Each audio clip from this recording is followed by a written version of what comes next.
ဒီလိုဝက်ဆန်းကျဲတဲ့အဖိုးကိုသူတို့အိမ်ကိုရောက်လာကြတဲ့ကနှစ်အတော်ကြာလေးဖြတ်ပြီးမလှုပ်ရှားနိုင်ခဲ့တဲ့တာဖြစ်သူဟာအံ့ဩစရာကောင်းလောက်အောင်ပြန်လည်မတက်ရက်နိုင်လာခဲ့ပါတယ်။ဒါပေမဲ့ပိုပြီးထူးဆန်းတာကတော့ဘေးအိမ်ကကလေးဟာအဲ့ဒီအချိန်ကစပြီးလမ်းမလျှောက်နိုင်တော့ပဲအိပ်ရတယ်လဲသွားခဲ့ရတာပါ။ရင်းအပြင်ပို၍ထိတ်လန့်စရာကောင်းသည်မှာထိုကလေးနှစ်ယောက်စလုံးဤခြေထောက်ပေါ်တွင်တစ်ချိန်တည်းမှာပင်ထူးဆန်းသောအမတ်သားတစ်ခုချင်းစီပေါ်လာခဲ့ပြီးအလားတူအမတ်သားမျိုးကိုအဖိုးအိုဤလေပင်တွင်လည်းတွေ့ရှိရခြင်း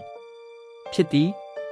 အာကျဲကဤအကြောင်းရင်းကိုအဖိုးအိုထံမျက်နှာချင်းဆိုင်မေးမြန်းခြင်းတော့လေအဖိုးအိုကမူမြည်သည့်စကားများမဆိုပဲရှာကိုသာထုတ်ပြခဲ့သဖြင့်အာကျဲလည်းမြည်သူများစဉ်းစားမရပဲအတိတ်ပဲကိုနားမလည်နိုင်ဖြစ်ခဲ့ရသည်အာကျဲ၏ဇနီးသည်မှာမူလကတည်းကအမြင်အာရုံမကောင်းသူဖြစ်ရာထိုနေ့တွင်ရုတ်တရက်ယောဂအခြေအနေပုံမူဆိုးရွားလာပြီးလုံးဝအလင်းကွယ်မျက်စိကန်းသွားခဲ့ရရှာသည်ဇနီးဖြစ်သူကထိုဖိုးအိုသည်တားဖြစ်သူ၏ခြေထောက်ကိုကုသပေးနိုင်ခဲ့သဖြင့်မိမိ၏မျက်စိကိုလည်းပြန်ကောင်းအောင်လုပ်ပေးနိုင်လိမ့်မည်ဟုယုံကြည်နေခဲ့သည်ထို့ကြောင့်ညသက်ကောင်အချိန်တွင်ဇနီးတဲ့ကကိုထောင်ထဲသို့တိတ်တဆိတ်သွားရောက်ကအဖိုးအို၏လက်များကိုစုပ်ကင်ပြီးမိမိ၏မျက်လုံးပေါ်သို့တင်ကအလင်းရောင်ပြန်မြင်ရပါစေကြောင်းအတနာခံတောင်းဆိုခဲ့သည်ကံကောင်းထောက်မစွာဖြင့်နောက်တနေ့တွင်တင်းအုပ်ဆရာနှင့်ဘာသာဝင်များအာကျဲတို့အိမ်သို့ရောက်ရှိလာပြီးအံ့ဩဖွယ်ရာထူးခြားချက်ကိုတွေ့မြင်ရန်ဇနီးဖြစ်သူနှင့်တွေ့ဆုံလိုကြသည်ထိုစဉ်ဇနီးဖြစ်သူကမျက်နှာတစ်ခုလုံးသွေးများပေကျန်လျက်ကိုထောင်ထဲမှလမ်းလျှောက်ထွက်လာပြီးနောက်ဖះเจ้าတို့တွားရောက်က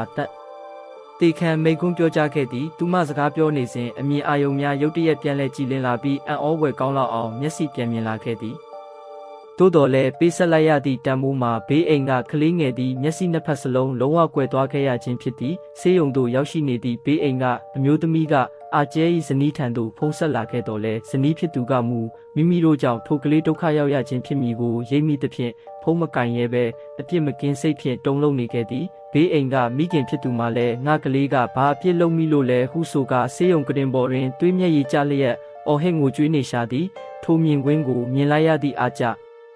ကဲ့သို့မိသားစုမှာတစ်ဖက်တွင်ဝမ်းသာနေကြတော့လဲတစ်ဖက်တွင်မူအလွန်အမင်းအပြစ်မကင်းစိတ်များခံစားနေရသဖြင့်ညာရင်းချင်းပင်ကားမောင်း၍ထိုရွာမှထွက်ပြေးတိမ်းရှောင်ရန်ဆုံးဖြတ်လိုက်ကြသည်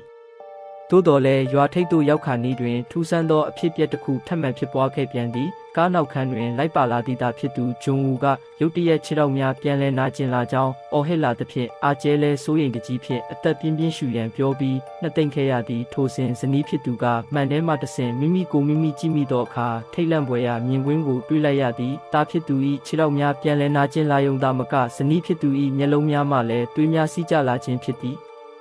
အာကျဲမှမတက်တာတော့သည့်အစုံကားကိုချက်ချင်းပြန်လှည့်မောင်းခဲ့ရပြီးအိမ်သို့ပြန်ရောက်ချင်းအဖိုးအို၏ရှေ့တွင်ဒူးထောက်ကမိမိ၏မိသားစုဝင်များကိုကယ်တင်ပေးပါရန်ငိုယိုကာအသေးအတန်တောင်းပန်တောင်းဆိုပါတော့သည်